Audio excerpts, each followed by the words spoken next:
The topic for today then will be shielding in our electromagnetic compatibility lecture. So I've already prepared my slides and I will share my screen.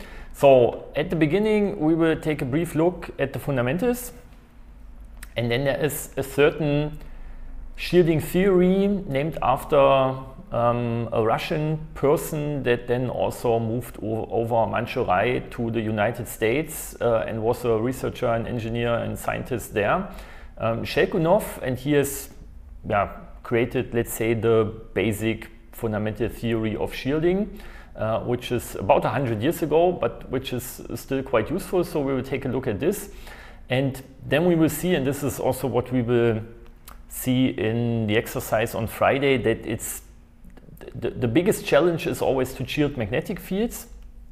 So at the end we will have a brief look on the shielding of magnetic fields.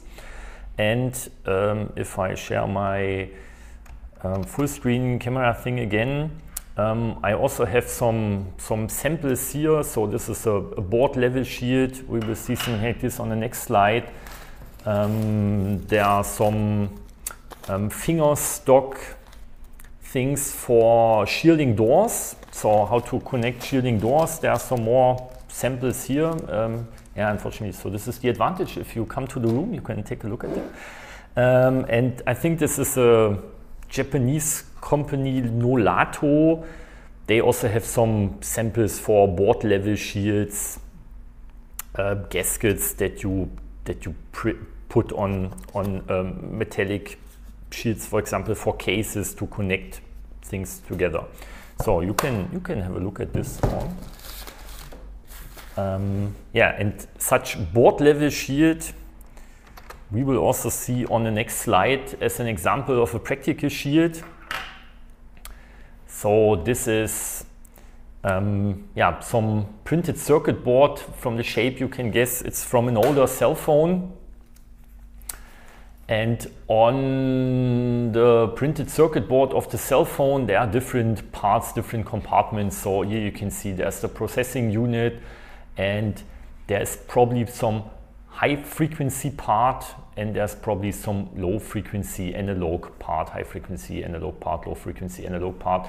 And these parts also, so that there's no interference between them, somehow need to be decoupled from each other, need to be shielded from each other. And this can, for example, be done with such board level shields. So this is one very practical example of shielding that you would, in a little more miniaturized way, also find on modern smartphones. If you would take them apart, there would be also printed circuit board level shields like this. But of course also shielding means we can have big shielded rooms like our anechoic, semi-anechoic chamber, our reverberation chamber. These are also shielded rooms. So shields can be there in various sizes. And so we want to somehow quantify their shielding efficiency. How well do they shield electromagnetic fields? And there would be one definition in terms of a power density. So we measure this, the amplitude of this Poynting vector S, power flux density. The unit of this would be watt per square meter. And we measure this, let's say, without the shield and after adding the shield. So of course there will be also some free space attenuation just by the distance, by limited efficiency of the antennas, attenuation of cables and so on. So we would do a measurement without the shield and a measurement with the shield. And of course the power flux density with the shield should be much smaller. So we take something large divided by something small. So we get something large. And then we convert this into decibels, and because this is a power quantity, we take factor of 10 before the decadic logarithm, and we get this attenuation. And this attenuation should usually then be a positive number in dB, because here we have the power flux density without the shield should be of course larger than the one with the shield. So this should be a positive number in dB, in decibels. what might be the problem with this definition?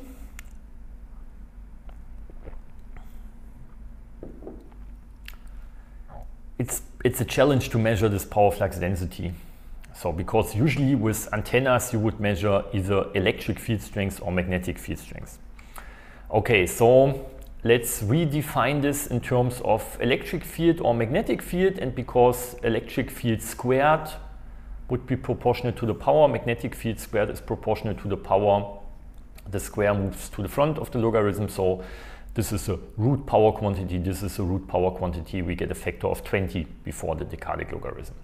And this is, let's say, more convenient in practice because this is what you would measure with some rod antenna, logarithmic periodic dipole antenna. This is what you would measure with some loop antenna, for example. Okay, so then what are usual ranges for the shielding efficiencies? So if we have something like 0 to 20 dB, it's very low shielding, the effect is measurable, but it would not give us any serious protection against electromagnetic interference. Okay, so 20 to 30 dB, which would mean, so about 1 over 100 or 1 over 1000 of the power would be able to enter into the shielded region. This is something like a minimum range for useful shielding, and light cases of interference can be eliminated with this. And this would also, shields like this would be very simple to construct. Okay, so 30 to 60, this is something like medium shielding, and for most cases of problems this would be already a good solution, and it's not too difficult to achieve, but already you have to take care about a good construction. Hello, come in. I would suggest to take a seat on this side here. And yeah, it's also not too complicated to be measured with usual measurement devices. You can take this one of these chairs here, no problem. Yeah, and good construction means, for example, a shield like this, like the board level shield here that I have shown. The shield itself is no problem to fabricate, but the connection to the printed circuit board, for example, then this is the crucial thing that you need to take care of. And so, yeah, you can have the best shield if the shield, for example, is badly connected to your device that you would like to shield, or to the printed circuit board, or to the system whatsoever, then it will also be a bad shield. So this means good construction. It's the same with shielded cables. You can have a very, very nicely shielded cable.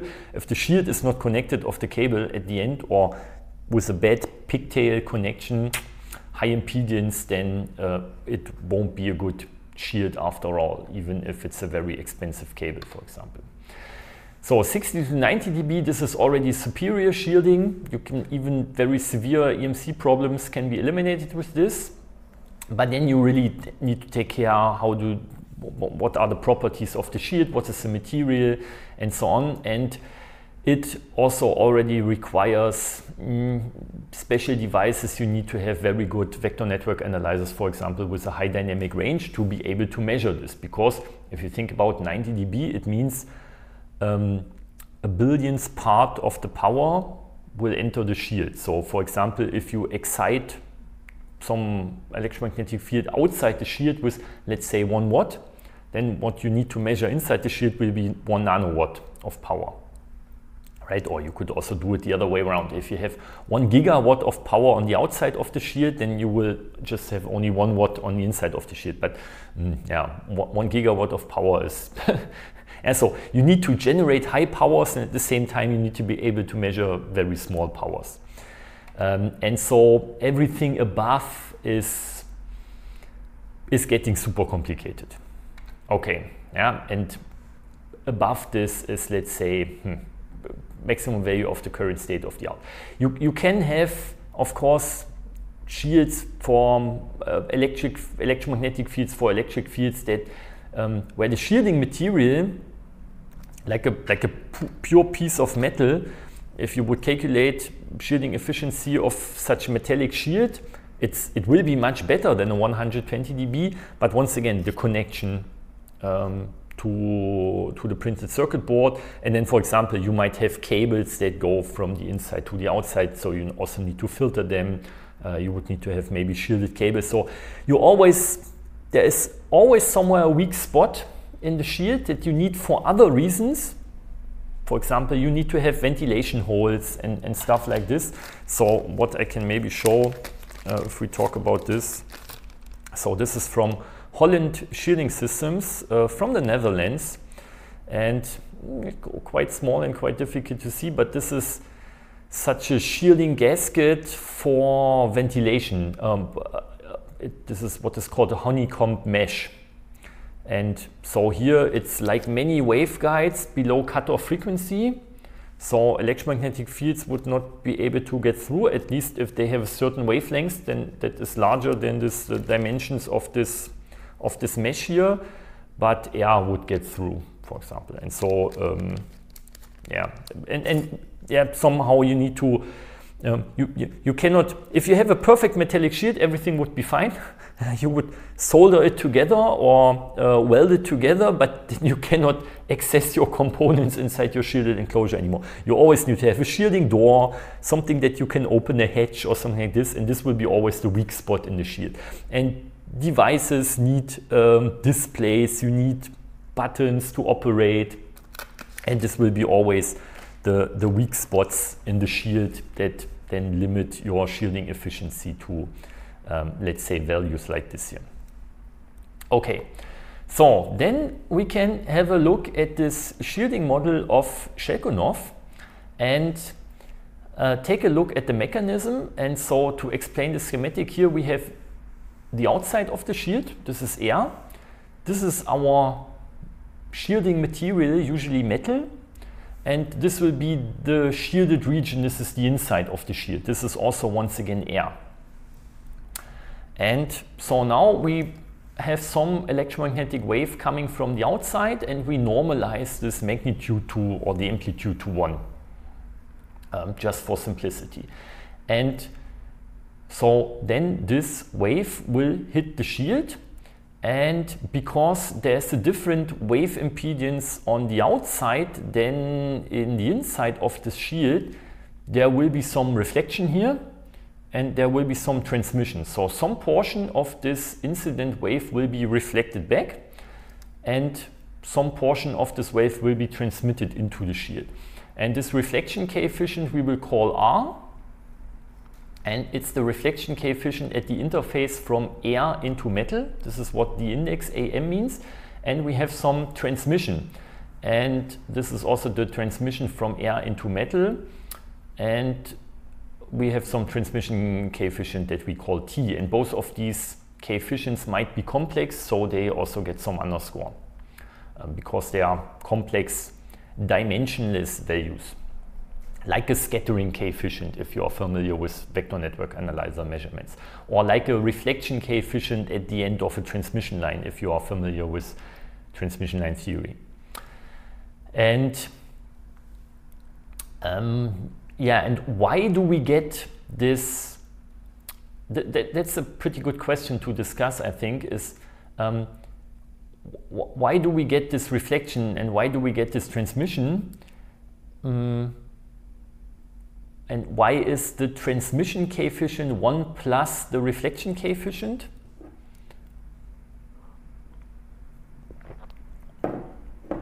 So our electromagnetic wave that comes here from the outside has some electric field component and some magnetic field component. And the ratio between the two, what is electric field amplitude divided by magnetic field amplitude?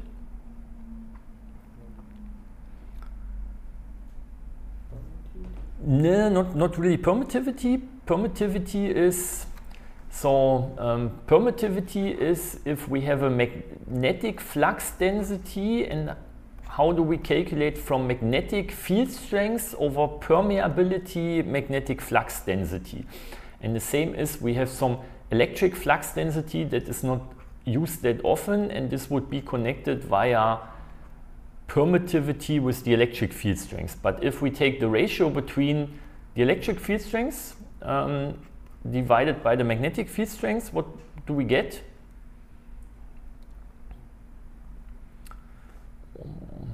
If we would take a look at the unit of this, the unit of the electric field strength is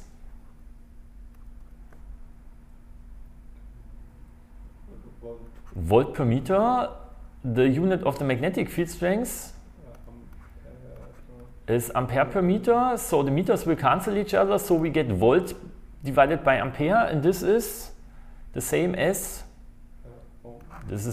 ohm. So we get some resistance, some impedance, and that's why this is called free space wave impedance, or wave impedance of free space, or so intrinsic wave impedance, and we could call it Z, or sometimes it's also called eta or gamma. So there are different variables that are used for this, but this is wave impedance, and wave impedance is a property of the medium.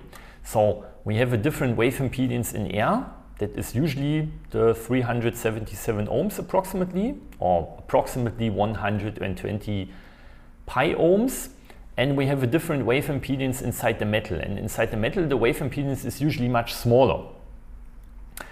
Still, of course, at this boundary we have to have the condition that the electric field on the outside and the electric field on the inside, they must be the same, or at least for the tangential field component there can be no jump in the tangential field component. And the same is for the magnetic field.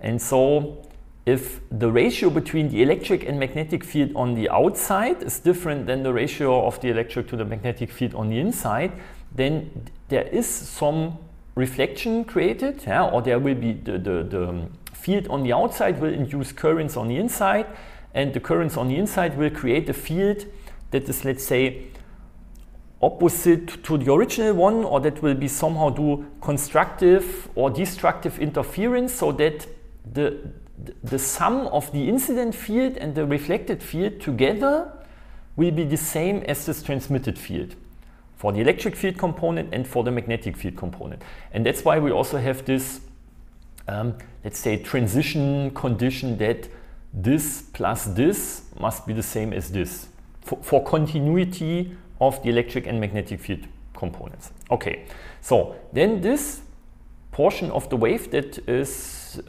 penetrating the shield, this will be propagating through the shield with some propagation constant that we call gamma. This is also complex, and T is the thickness of the shield. And so inside, or due to this exponential function here, we might get attenuation. Yeah, we won't get amplification because our shield is a passive material, so the field cannot be amplified inside the shield. So, but if we have a real part of this exponential function, this will do attenuation, and the imaginary part of this complex propagation constant, this will do phase shift along the shield. Okay, then we have here the second interface, and once again we go from metal into air, from usually a low wave impedance or field impedance into a higher field impedance. So once again we get reflection and we get transmission. So we get another transmission from metal into air, right? We take this component and multiply with another transmission from metal into air, and here we take the same component, multiply with a reflection at this interface from metal to air. And then of course this wave that is propagating back inside the metal will see another propagation. So we have 2 times, yeah, so usually it would be exponential function multiplied with another exponential function, but product of powers is like the sum of exponents. Hello, come in. I would recommend to take this seat. And so we get 2 times this propagation. And then we have another reflection here, and so another transmission from metal into air at this interface, and a second reflection. And let's say then everything starts from the beginning. more or less, right? So we have another propagation here, we have another reflection and transmission there, and so on and so on. And so now what we are interested in is we have this incident wave coming from this side, and we have all these outward traveling waves that go into our shielded region, and we would like to sum them up. And so it's always, we always see we have this transmission here, we have this transmission here, we have one propagation, and then we add 2 reflections and 2 propagations. And here we would have 4 reflections, or reflection coefficient to the power of 4, and 5 propagations, or add another 2 propagations, and so on. And so now this is what we sum up. This is a picture of this Schelkunoff guy.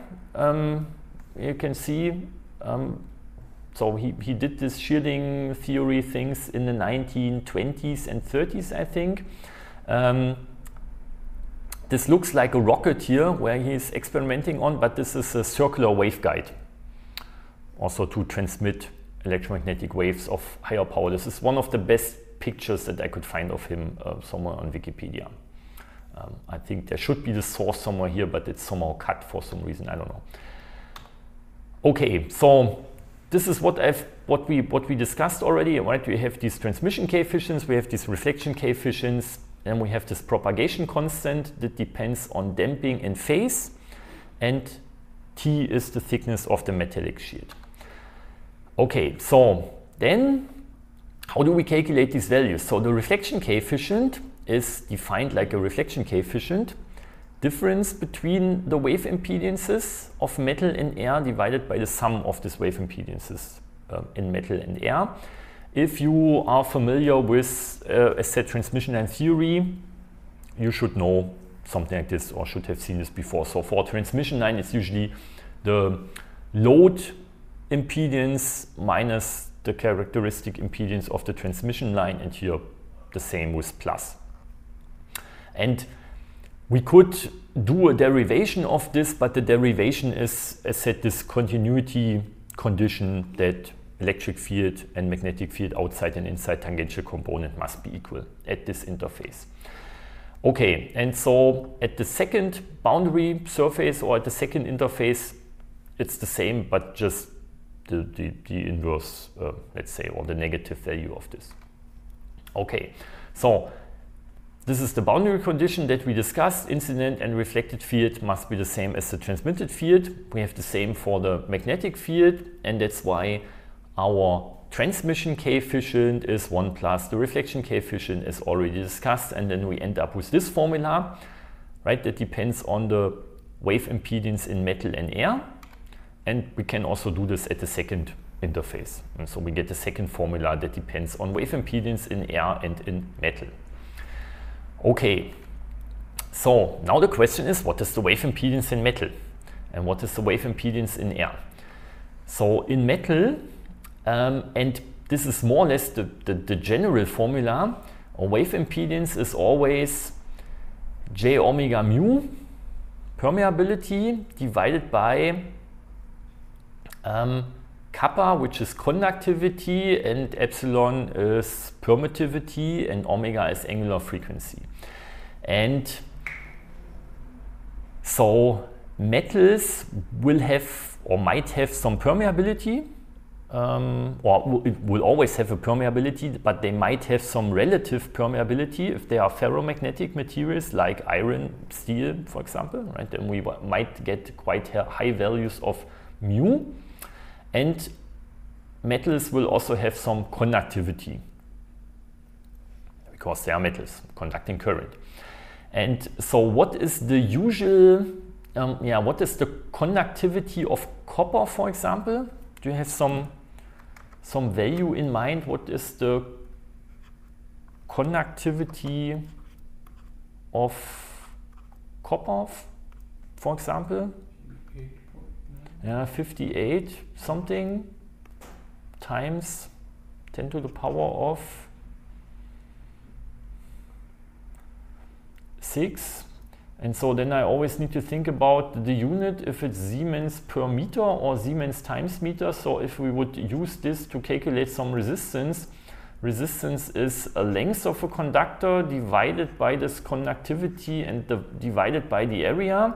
And so if we take a look at the unit of the resistance, length has meter, area has meter squared. So if our kappa has Siemens divided by meter, meter and meter squared will cancel each other, and 1 over Siemens will give us ohm. So Siemens per meter fits, and it's something like for copper 58, 56 times 10 to the power of 6 Siemens per meter. Okay, so here we have something like 10 to the power of 6. What is the value of epsilon? Epsilon is 8.854 into 10 to the power. Exactly, 8.854 times 10 to the power of minus 12 ampere seconds per volt meter. And so we could see, okay, ampere and volt, this is the same as Siemens.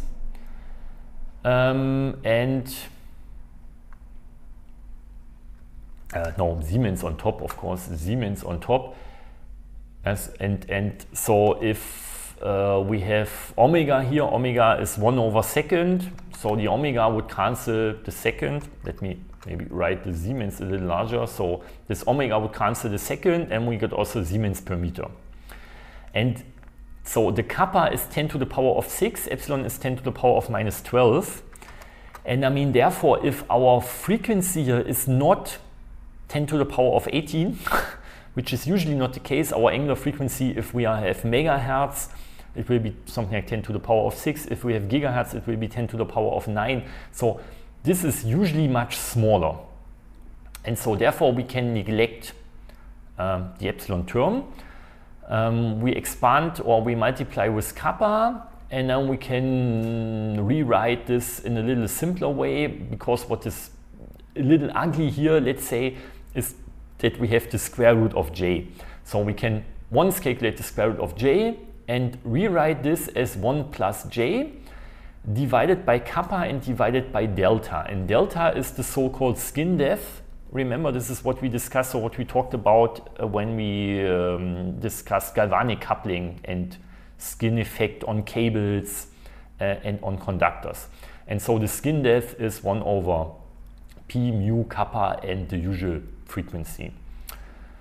And so the higher the frequency, the higher the conductivity and permeability, the smaller will be this skin depth.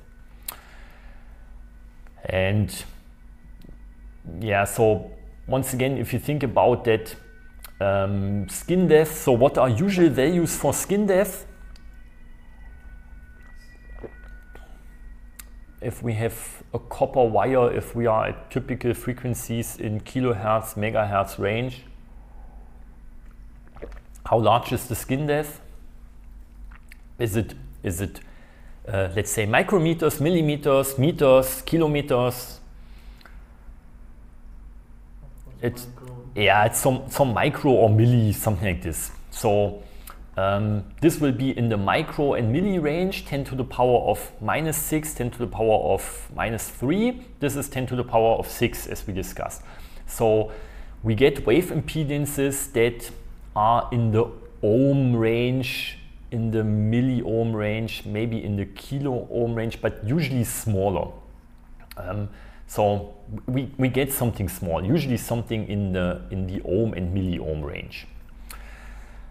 Okay, so then what is the wave impedance in air? And these are the formulas that we discussed when we talked about the electric and magnetic dipole. And these are the very exact formulas, including this is the far field component, all the higher orders here, these are the near field components. Or I think this is maybe already near field here. Yeah, so all these KR terms, these are all near field, let's say. And you can see they depend on this mu over epsilon, which is our free space vacuum intrinsic wave impedance. And we can simplify this a little bit. This is also what we discussed when we talked about the electric dipole. So if we are in the near field of some electric dipole, we have some high impedance field, then the closer we get to the source. So this is the transition distance. This was this border between near field and far field, which is lambda divided by 2 pi. And so the closer we go to the source, the higher will be this electric or will be the wave impedance. And the same for the magnetic dipole, but the opposite, the closer we go to the source, the smaller will be the wave impedance close to the magnetic dipole. And that's why this is called some low impedance field. And this will be the problem at the end, because magnetic fields have a low wave impedance. The metallic shield has a low wave impedance, and that's why we don't get a reflection. So that's why our shield will not be that effective, at least in terms of reflection. And if we are in a far field of sources, then we have approximately this 377 ohm as discussed, so 120 p ohm, no matter if it's electric or magnetic dipole. Okay, so now we have more or less all these values. And from all these values, we could calculate all these transmission and reflection coefficients and this propagation constant. Okay, so now we need to sum this up, right? So we always have this one transmission, one propagation, and then for each, so we have the direct cycle, and for each cycle we add 2 reflections, 2 propagations, 2 reflections, 2 propagations, and so on. And so from a mathematical point of view, how would you call this? It's a sum, or it's a series, and what type of series is it? 2, 4, it's a... So it's a series where always the powers grow larger. It's called a geometric series. And so for this geometric series, there's a formula how you can sum this up. And we won't go into detail of the formula summing this up, but it's a little bit like in this mathematics joke, you know, where an infinite number of mathematicians goes to a bar, right? And the first mathematician orders a beer, and the second mathematician orders half a beer, and the third mathematician orders a quarter of a beer, and so on. And so then the barkeeper says, okay guys, here are 2 beers, right? Because the 1 plus 1 over 2 plus 1 over 4 plus 1 adds up to 2 at the end. And this is the same idea that we can do here to sum up this geometric series. So then we just copy this term, and this summed up will be this. And then we can say, okay, this term here, the 2 transmissions, so the transmission at the one side, the transmission at the other side, this is something that is, the transmission is what we do not want to have. We want to have reflection. So for our attenuation, this means the good thing about this is reflection. Well, what is not transmitted is reflected, and we want reflection for our shielding efficiency. So we account this term as reflection. This is absorption into the shield, and these are multiple reflections, and the multiple reflections are usually not good. So reflection will help us to have a good shield, absorption will help us to have a good shield, but if we have these multiple reflections will usually be detrimental to a good shielding efficiency. They will make things worse. Okay, so then this is all complex. Usually you are not interested about the phase shift of your shielding efficiency. So we just take the magnitude of this, and so this is transmission. Usually we want to have attenuation. So we take 1 over this magnitude of this. This was all proportional to root power quantities. So if we want to convert it into dB, we take the decadic logarithm, multiply with 20. And insert this into this formula, and then we have this shielding attenuation in decibel for our shield according to Schelkunoff theory. Okay, and so now to be honest, we are more or less finished. Yeah? So we have some formula where we can insert the transmission coefficients, propagation coefficient, reflection coefficient, and once again propagation constant. And we can take the absolute value, take the decadic logarithm, multiply with 20, and that's it. And if you have MATLAB, if you have Octave, if you have Python, you can do this, no problem. If you just have a plain calculator, then it's a bit complicated and a bit challenging because these are all complex numbers. And it's a bit of a challenge to do this calculation with complex numbers with a plain calculator. And it's also not super convenient because the properties of our shielding material, like the thickness, I mean the thickness we have here, but what is the conductivity, what is the permeability of the shield? This is all somewhere hidden in these other quantities. So in the remaining time, in the next half hour or a quarter of an hour, let's say, or 45 minutes, what we will do is just do mathematical manipulations and rearrangements with this formula to make it more convenient to solve with the classical calculator and to directly see, okay, what is the influence of conductivity, permeability, frequency, thickness of the shield, and so on. So what will happen to our shielding efficiency if we increase the frequency, if we increase the permeability, if we decrease the conductivity, for example. And it's super difficult to see from this formula.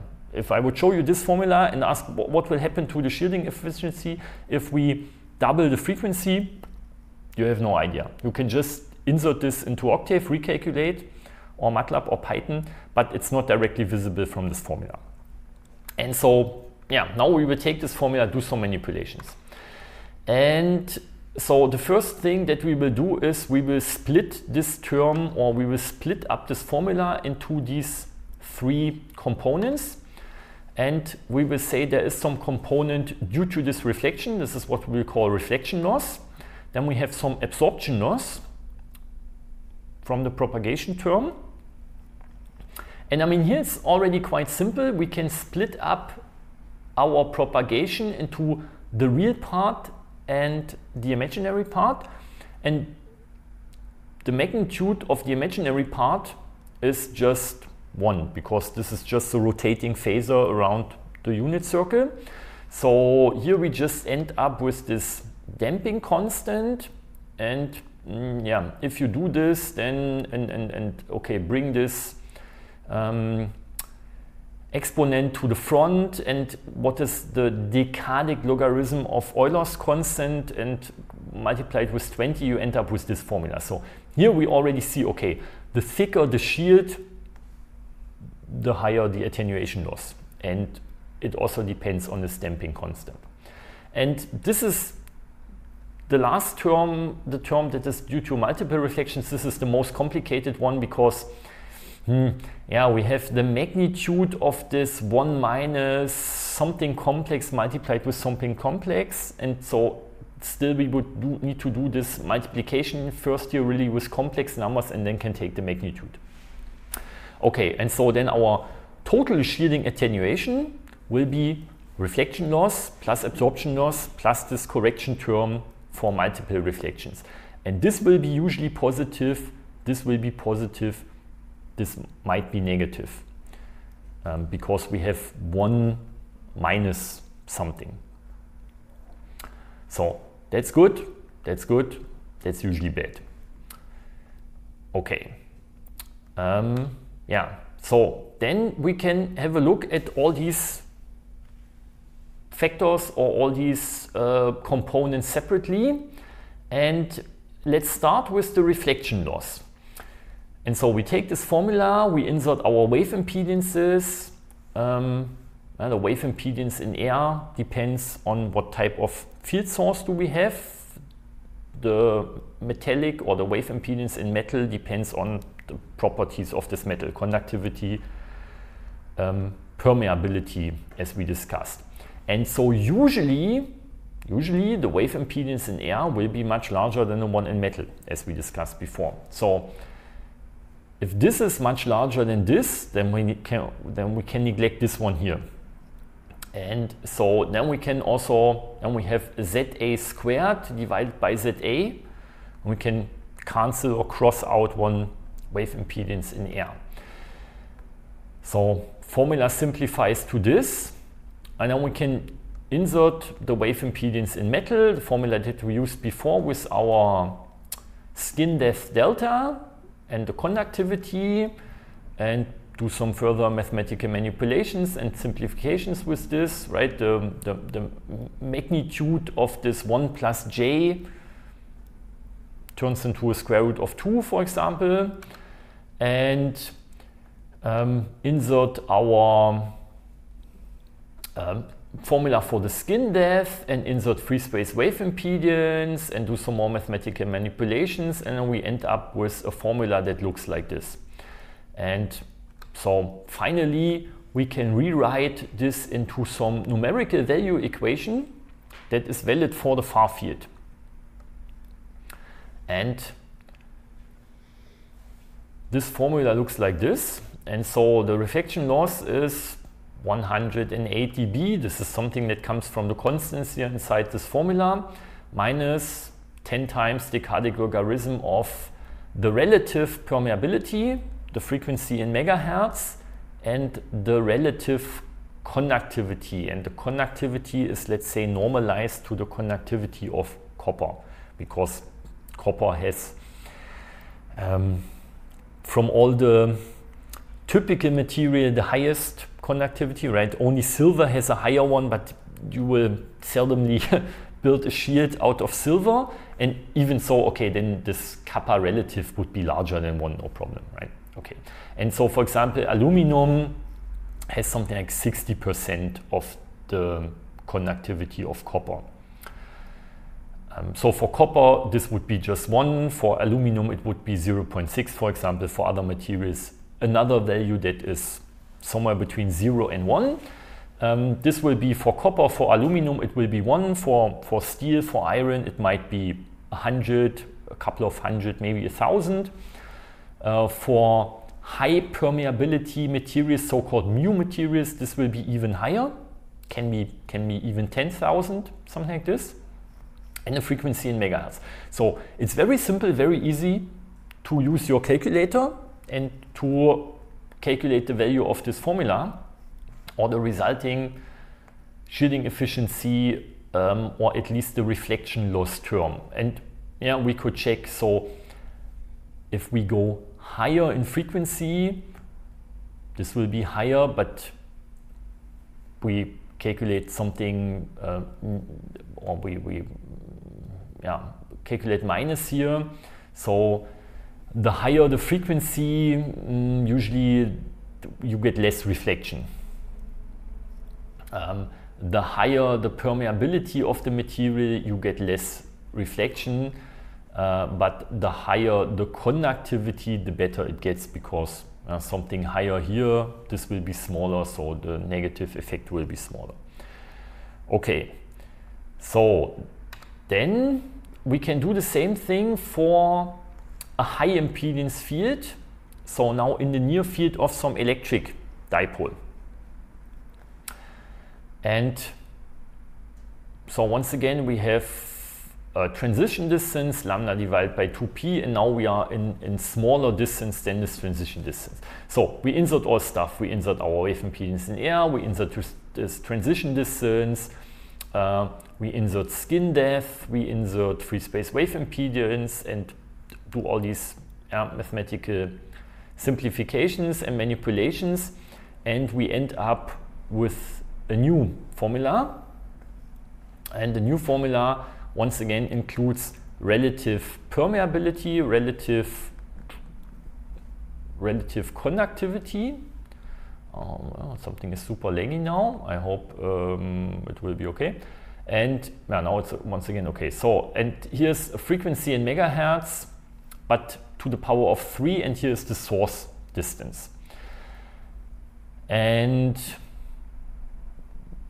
yeah, so here you can also see the higher we go in frequency, shielding efficiency will be less. If we go away from the source, also shielding efficiency will be less. If we make this distance smaller, it will usually get better. Why is it? And this is a little counterintuitive. Why it's getting better if we get closer to the source? At least in terms of this reflection coefficient.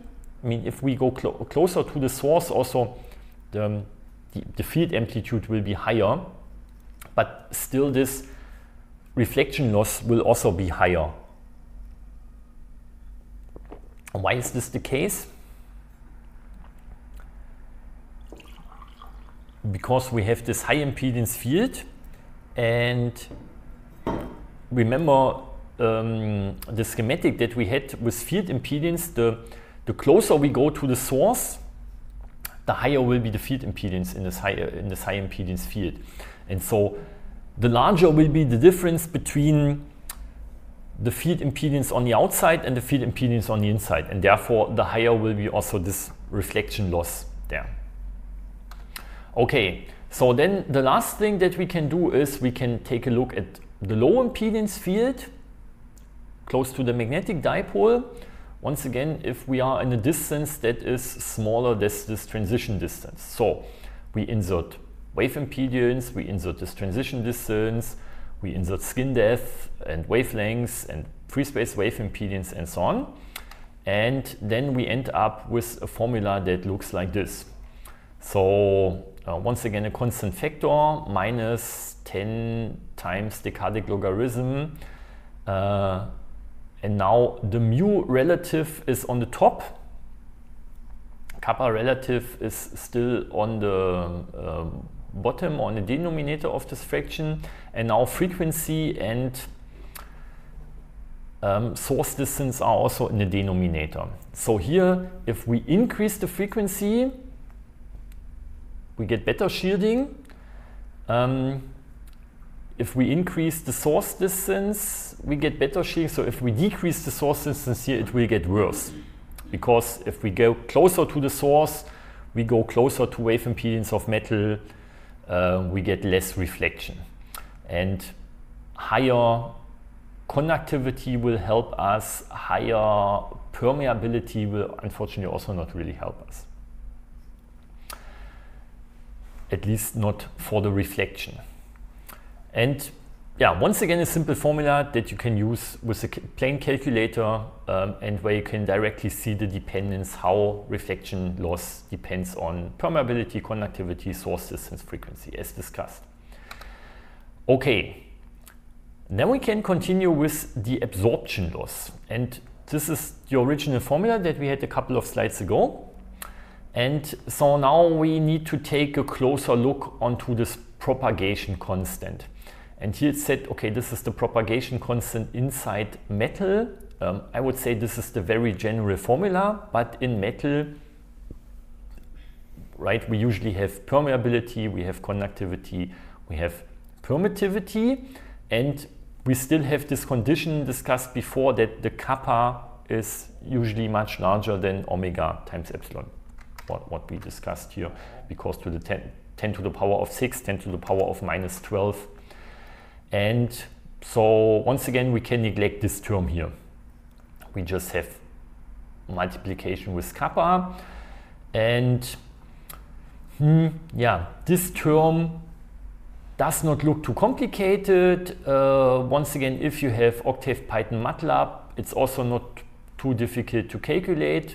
Problem is the square root of j with the classical calculator. So we do some manipulations to get out this square root of j. Square root of j is once again something like 1 plus j. And then we just have square root of mu, f, p, f, mu, and kappa. And this at the end, right, this is still our complex propagation constant. This should then we should be able to decompose it into a real part and into some imaginary part. And the real part is damping, and the imaginary part is phase shift. And if you remember the PF mu kappa, this was the term that we had inside the skin depth formula, but 1 over the square root. So we can say that alpha and beta, which have this value, are 1 over skin depth. So it's once again a nice use of our skin depth formula here, and yeah, the value that we had before. So remember, skin depth was something in the micrometer, millimeter range, depending on frequency. So this means that our propagation constant, or no, the propagation constant or the damping constant, this will be something like 1 over some micrometers, 1 over some millimeters. So if you if you would insert this, so this is 1 over some micrometers, 1 over some millimeters, and the thickness is some micrometers and some millimeters, then we get some tens, hundreds of dB, but sometimes also just very few dB, right? Depending on what is the skin depth and what is the thickness of the shield. And we see, if we want to have a good absorption loss, our thickness should be much larger than the skin depth. Then we have attenuation. And yeah, skin depth depends on frequency mu and kappa.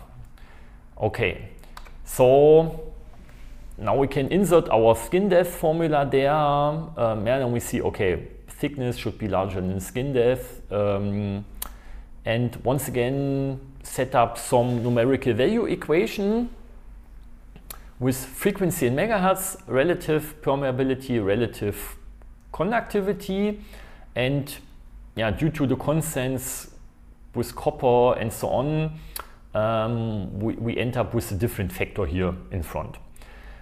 So, but here we can see, okay, usually the higher we go in frequency, the better will be the attenuation. The higher the permeability and conductivity, the higher will be the attenuation due to absorption.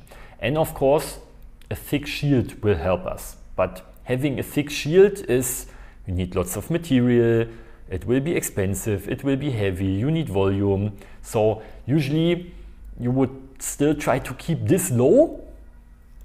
But then, yeah, and sometimes if you want to shield, let's say, some power electronic circuit that operates in the kilohertz range, then the frequency will be low.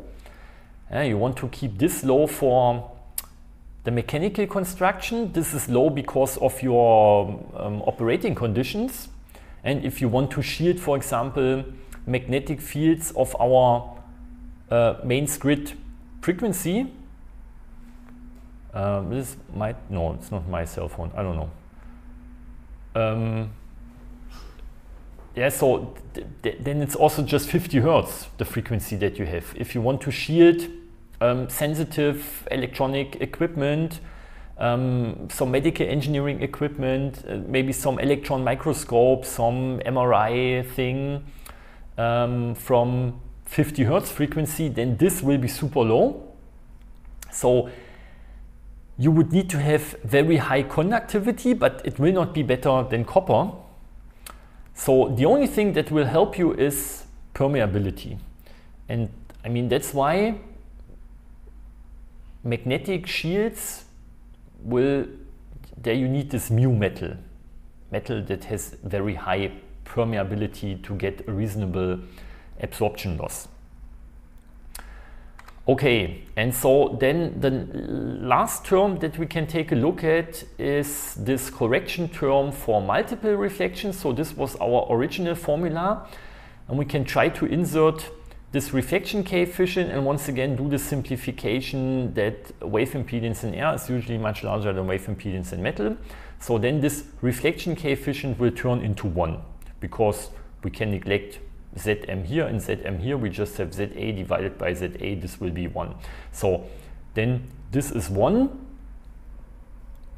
So our formula gets simpler, and then we can say, okay, if this is still complex, but the propagation constant, as discussed before, has some damping constant, the real part, and has the alpha, and has some beta that just does, let's say, complex phase shift around the unit circle. So if the magnitude of this, which is E2 minus 2 times the damping constant, if the magnitude just of this complex function is much smaller than 1, then we have 1 minus something that is much smaller than 1, so we have the decadic logarithm of 1. This is 0. 20 times 0 will still be 0, so then we can ignore this m term. And this is usually the case if the absorption loss that we calculated before, if this is greater than, let's say, 10 dB. Because then, every time, remember if I go back to the schematic that we had on this slide, so if we have a 10 dB loss from here to here, and it's getting reflected back, okay, we lose another 10 dB, we lose another 10 dB. So then we can neglect these multiple reflections here. But if this simplification here is not valid, and if A is smaller than the 10 dB, then we would somehow really need to calculate this. And then at the end, you can do it with your plain calculator, but then it's just a tedious work. You need MATLAB Octave to do the complex number crunching there. Okay, so then we are almost finished. Now we can take a look at the shielding of magnetic fields. Unfortunately, the figure is also a bit cut, but you get the idea. So if we have a DC magnetic field or low frequency magnetic field,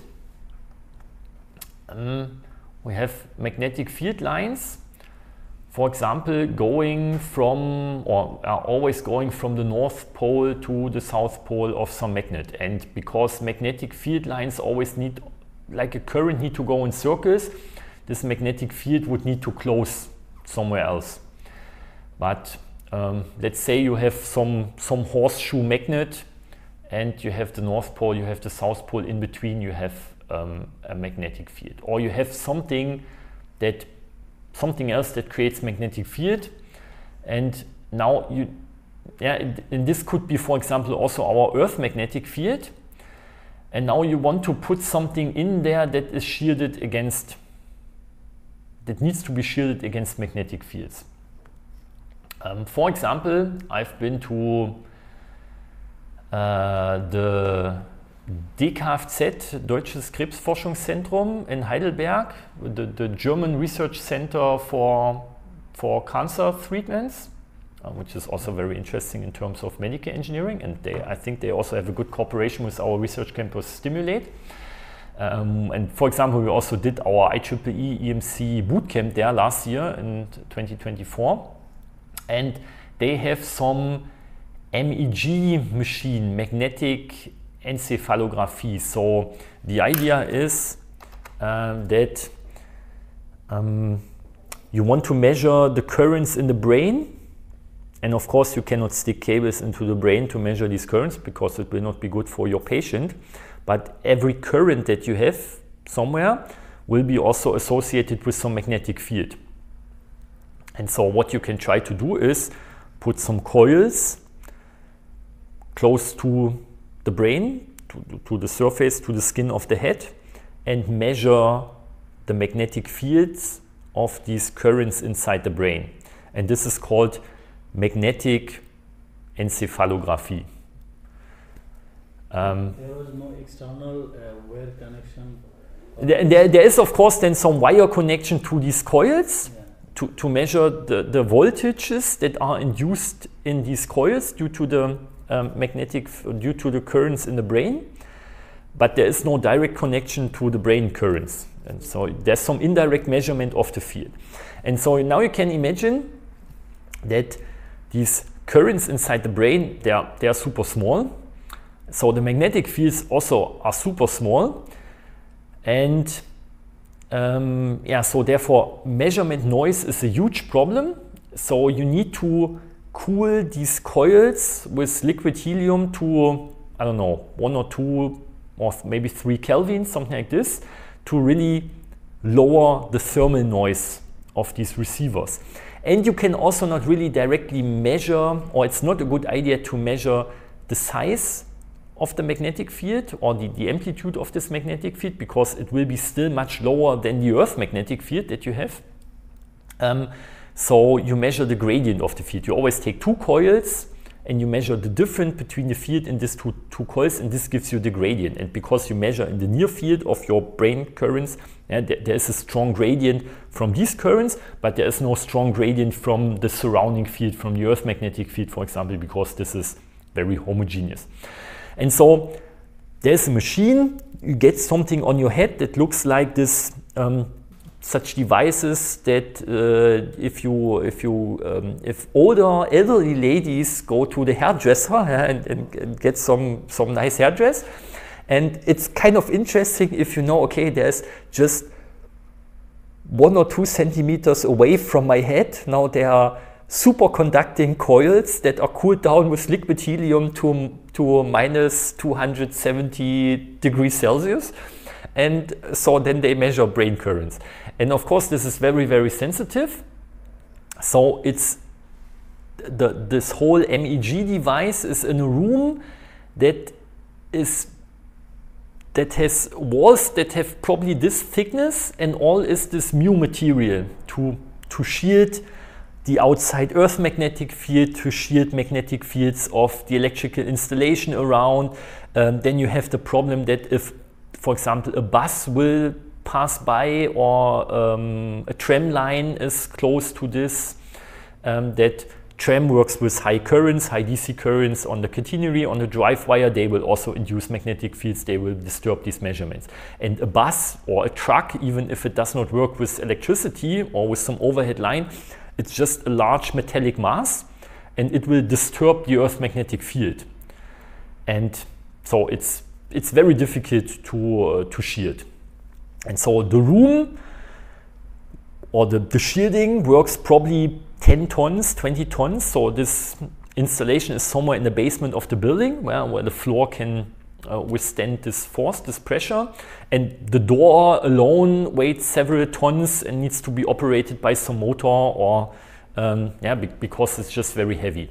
And so the idea, as in my slide here, is you have this, for example, DC Earth magnetic field, and now you want to put something in here, and this should not see the field. So the idea is we take some material like this mu material that has a high permeability, and now what will happen is that this material is much more attractive, let's say, for the magnetic field, because it has higher permeability, and permeability is the measure for how well a certain material can, let's say, conduct magnetic fields. So the magnetic fields will be say, sucked into this high permeability material, and then you can see here that the field goes around our shielded region. And so we cannot eliminate the magnetic field, but we can say the magnetic field, you need to take a detour around my shielded enclosure, around my shielded volume. And so the changing of path. Yeah, like bending the magnetic field around my shielded enclosure. So inside, this is then where we would put the MEG device, and the magnetic field will go around. So there will be an area where there's much higher flux density now, much more magnetic field, but therefore we get also some region like inside this tube. And so imagine this is some hollow tube, And so, so the field will go into the walls of this tube, but therefore the inner volume of the cylinder, this will be free of a magnetic field.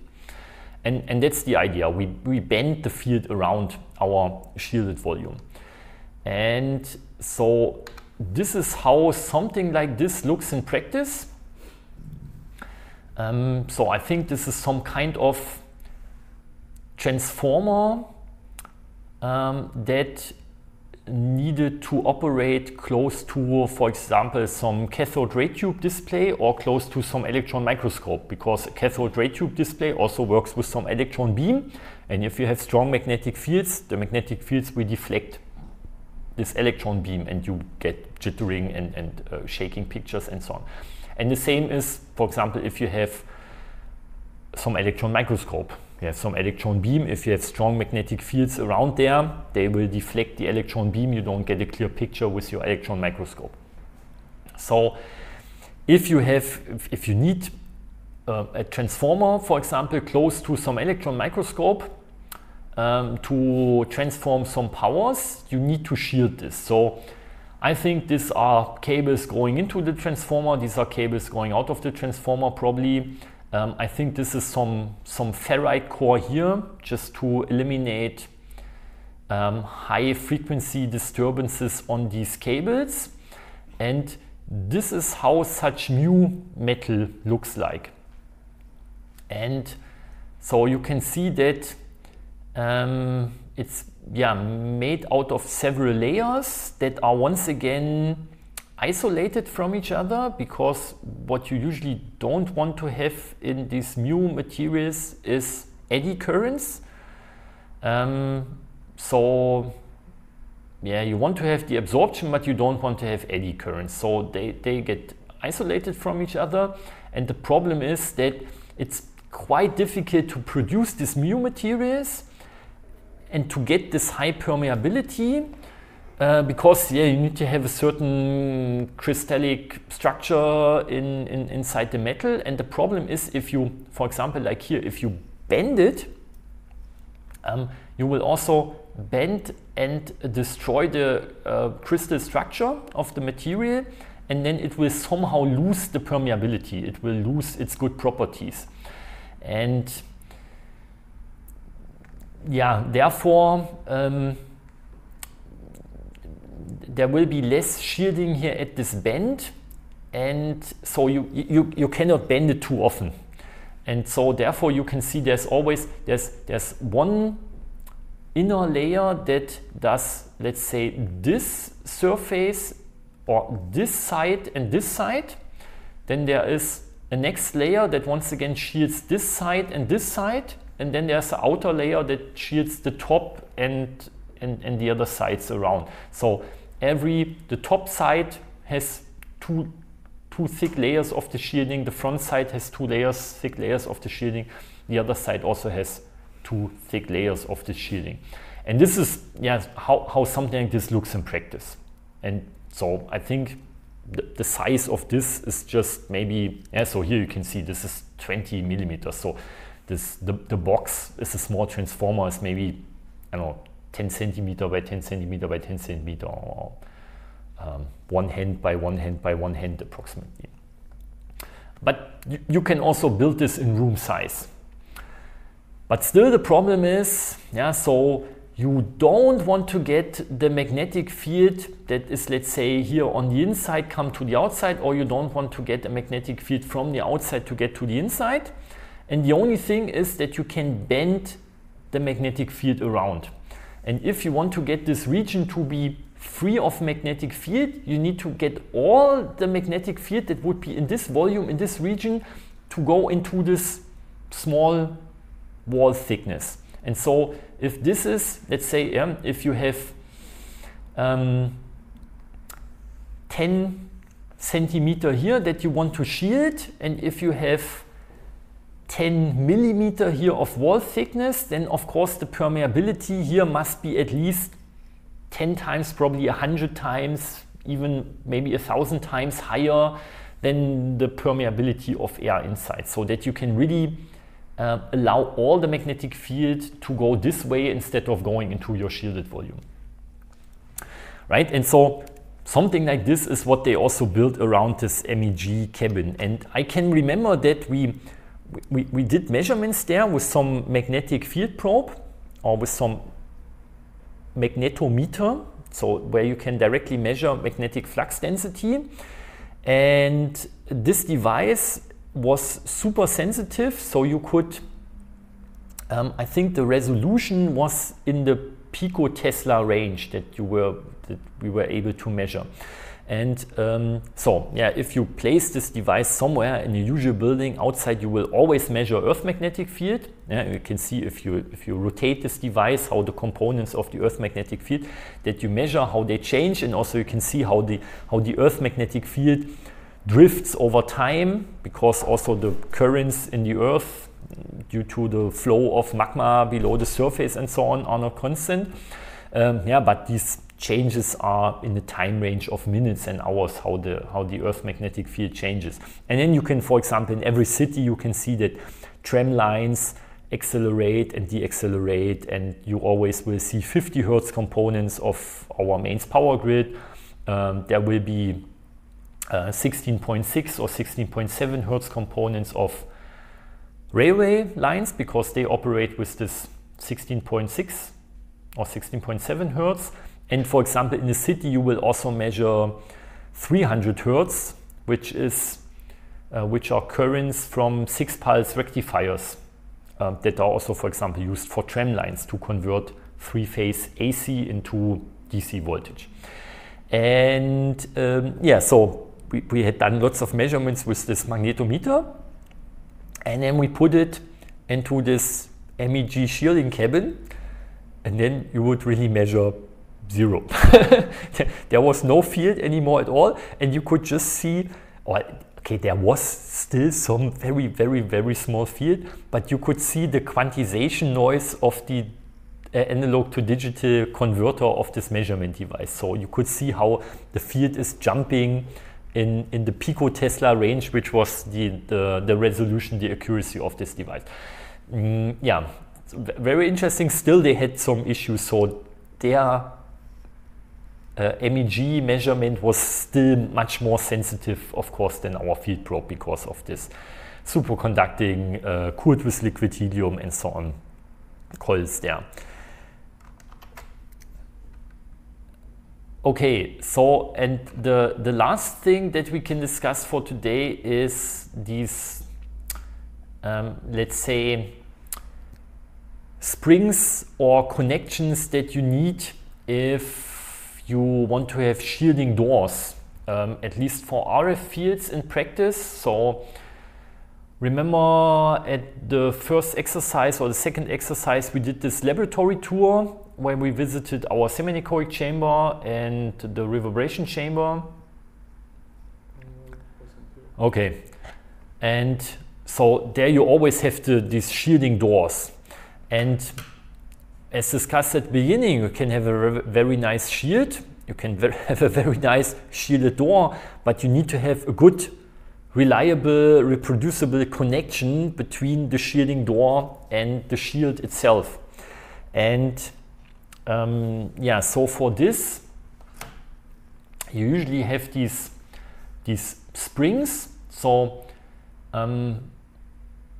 one side of this fingerstock spring would be attached, let's say, to the outer wall of the chamber, and so then you would somehow slide in the door from this side.